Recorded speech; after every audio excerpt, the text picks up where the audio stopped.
오늘 전해드릴 소식은 여전히 전 세계의 완성업체들이 반도체 부품 수급난에 허덕이는 가운데 현대자동차 그룹이 올해 상반기 글로벌 판매량 3위에 올랐다라는 소식은 이미 접하셨을 겁니다.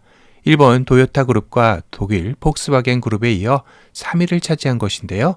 2010년 세계 판매량 5위를 달성하고 탑3 안에 들어간 건 처음으로 대단하긴 한 것 같습니다. 현대자동차가 이렇게 세계 3위를 달성할 수 있었던 성공 요소에는 아이오닉5와 EV6의 전기차가 세계 시장에서 인정을 받으며 전 세계의 전기차 시장을 빠르게 선점한 점을 꼽을 수 있을 텐데요. 그만큼 완성업체들의 전동화 전환의 속도전은 판매량과도 직결되기에 너나 할 것 없이 전기차 개발에 열을 올리는 것 같습니다. 이렇게 미래차 먹거리에 전 세계가 주목하고 열광하는 사이 조용히 고개를 들고 있는 트렌드가 있죠. 바로 자동차 회사들의 헤리티지, 즉 전통을 이어가려는 움직임이 새롭게 자리 잡고 있는 것인데요. 새롭게 개발되는 신차들에게 레트로 감성을 입혀 소비자들의 옛 향수를 자극하면서도 너무 급격하게 전기차로 전환되는 것에 이질감을 느낄 수 있는 소비자들에게는 완충제와 같은 역할을 해주는 것이 바로 레트로 감성이기 때문입니다. 국내 역시 최근 출시한 쌍용 자동차의 토레스 역시 레트로 열풍의 인기를 이어가고 있는데요. 과거 무쏘를 연상케 하는 선 굵은 디자인은 중형 SUV 시장에 새로운 바람을 불러일으키고 있습니다. 그렇다면 시기적으로 가장 핫한 이 두 트렌드가 합쳐진 선 굵은 모델 하나쯤은 나와줄 때가 되었다라는 생각이 드는데요. 즉 앞선 전기차와 레트로 감성의 조화가 합쳐질 때가 도래한 것이죠. 사실 현대차의 이런 조화는 이미 시작이 되었었습니다. 바로 아이오닉5가 그 스타트였는데요. 아이오닉5는 포니 디자인을 현대적으로 재해석한 순수 전기차 모델입니다. 하지만 아이오닉5가 포니라는 레트로 감성이 그리 크게 와닿지 않는 모델이라는 생각도 드는데요.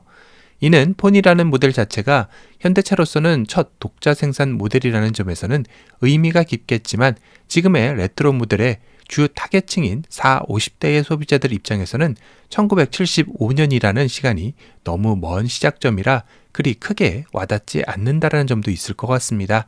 그러하다 보니 아이오닉5를 떠올리면 과거의 포니가 연상된다기보다는 그냥 현대차의 첫 순수 전기차로서의 이미지가 더 강할 수밖에 없는 것도 한몫한 것 같은데요.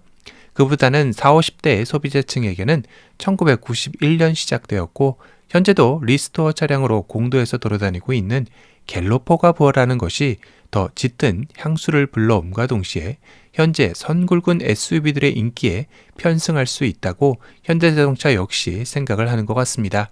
그래서 이 첫 단추를 끊을 모델이 요새 새롭게 이슈화되고 있는 갤로포가 아닐까 싶은데요. 도도티브 역시 최근 산타페 풀체인지를 리뷰해드리면서 산타페가 갤로포로 소환되는 게 아닐까 예상을 해왔던 것도 사실입니다. 실제로도 위장막 차량의 실루엣에서 느껴지는 포스는 갤로포의 느낌도 있었으니 말이죠. 하지만 정보를 계속해서 수집하다 보니 현대차에서는 헤리티지를 기반으로 한 전기차를 2025년경 선보일 계획을 가지고 있다는 소식을 접하게 되었는데요. 그러고 보니 최근 상표 출원을 한 갤로포와 스텔라의 상품 분류가 넘버 9으로 전기차를 암시한다는 점과도 일맥상통한다는 것을 알 수 있었습니다. 갤로포 EV라 이름만 들어도 벌써 설레게 만드는 모델명인데요. 특히나 최근 불고 있는 레트로 열풍과 전동화 전환의 방점을 찍을 모델이 바로 이 갤로포 EV가 아닐까 싶어 더욱더 기대가 되는 것 같습니다. 물론 갤로포다운 선 굵은 디자인과 각지고 박시한 스타일을 그대로 재현시키는 게 포인트겠죠. 그러면서도 전기차의 미래지향적인 디자인 요소도 빼놓으면 안 될 텐데요. 이번만큼은 옛 갤로포의 디자인을 최대한 계승하면서도 너무 혁신적이거나 실험적인 디자인보다는 대중들이 좋아할 만한 디자인을 따라줬으면 하는 바람이네요.